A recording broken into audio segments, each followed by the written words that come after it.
Olá pessoal, meu nome é Naomi Louise, eu sou nutricionista e hoje eu vim aqui conversar com vocês sobre os mitos que envolvem a introdução alimentar.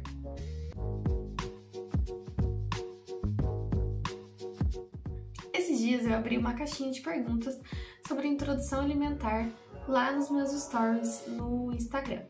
Se você ainda não me segue, então me segue lá. E eu resolvi gravar um vídeo aqui no YouTube mais completo para explicar para vocês sobre cada mito e por que aquilo é um mito. A primeira que eu separei aqui pra gente ver é em relação a quando iniciar os líquidos. É muito comum as famílias acreditarem que os líquidos devem começar ali por volta dos 4 meses, né? Dar o chazinho, dar uma aguinha, dar uma água de coco. E, gente, isso não é necessário, mesmo que a criança esteja fazendo uso de fórmula infantil. Porque a gente entende hoje que até os 6 meses de idade, tanto o leite materno quanto a fórmula infantil possuem todos os nutrientes, todos os benefícios que a criança precisa até aquela fase, até mesmo no quesito de hidratação. Quando nós inserimos um líquido antes dos 6 meses, ou até mesmo algum outro tipo de alimento, antes dos 6 meses estamos começando a introdução alimentar precoce. Então é sempre importante que a gente preste atenção nisso. Então, líquidos e sólidos somente após 6 meses de idade. Outra dúvida que surge bastante é em relação a quando começar a introdução alimentar. Começa no almoço? Na janta? No café da tarde? Quando eu começo? E por qual alimento? Uma orientação que eu sempre faço às famílias é que procurem iniciar com os alimentos salgados, para que a gente já vá modulando o paladar da criança, para que ela prefira mais esses alimentos. Mas o mais importante, primordial nesse momento, é que a família comece por onde ela consegue encaixar na rotina. Então não adianta às vezes a gente falar, vamos começar pela janta ou pelo almoço, e a família tem que ter todo aquele preparo, não vai ter tempo, vai acabar ofertando alimento com sal para o bebê. Então é importante que a família se programe para iniciar essas refeições. E lembrando também que a gente deve começar ali por alimentos muito parecidos, por 2 dias, depois ir mudando, acrescentando alimentos novos para que a gente vá observando se a criança possui alguma alergia. Principalmente quando a criança é filha de pais que têm vários tipos de alergia ou tiveram durante a infância. Então é importante que a gente vá introduzindo aos poucos alimentos diferentes para que a gente observe se aquela criança também possui alguma reação alérgica ou não a determinados alimentos. Em relação ao sal, é muito comum as pessoas virem perguntar se o sal é liberado, o que pode fazer comida com sal.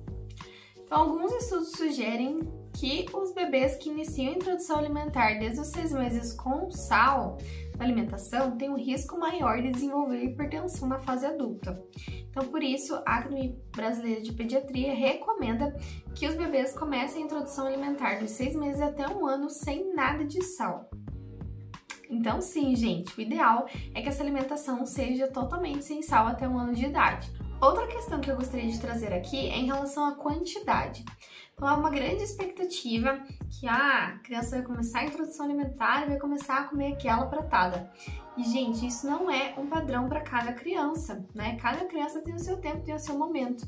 Então, às vezes, vai ter aquela criança que vai comer um pouquinho melhor, aquela criança que vai comer 1 colherada, 2 colheradas, e vai persistir nessa quantidade por um bom tempo. Então é importante que, como pais, a gente segure essa expectativa, né? A criança, cada uma tem o seu tempo. E é muito comum também as famílias repararem, né, nos coleguinhas ali, nas amigas, e falarem, o filho da minha amiga já come uma pratada, o filho da minha amiga já come isso, já come aquilo. E, gente, como eu falei aqui, cada criança tem o seu tempo, o seu momento. Então é importante a gente cuidar com essa questão da quantidade.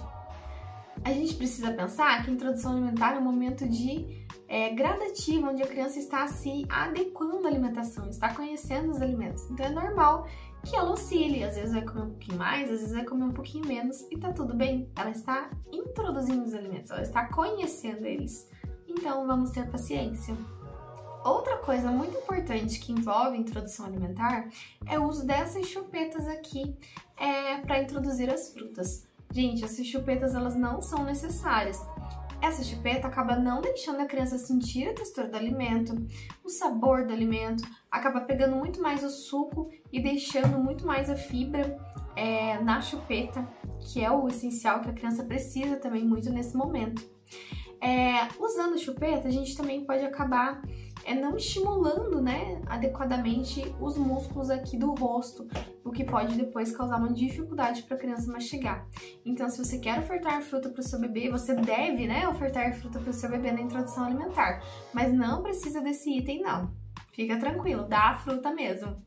Eu vou começar agora a fazer uma coletânea de vídeos aqui sobre introdução alimentar para tirar todas as suas dúvidas e para que vocês façam uma introdução alimentar realmente diversificada, variada e muito gostosa para o seu bebê. Qualquer dúvida que vocês tiverem, deixe aqui nos comentários.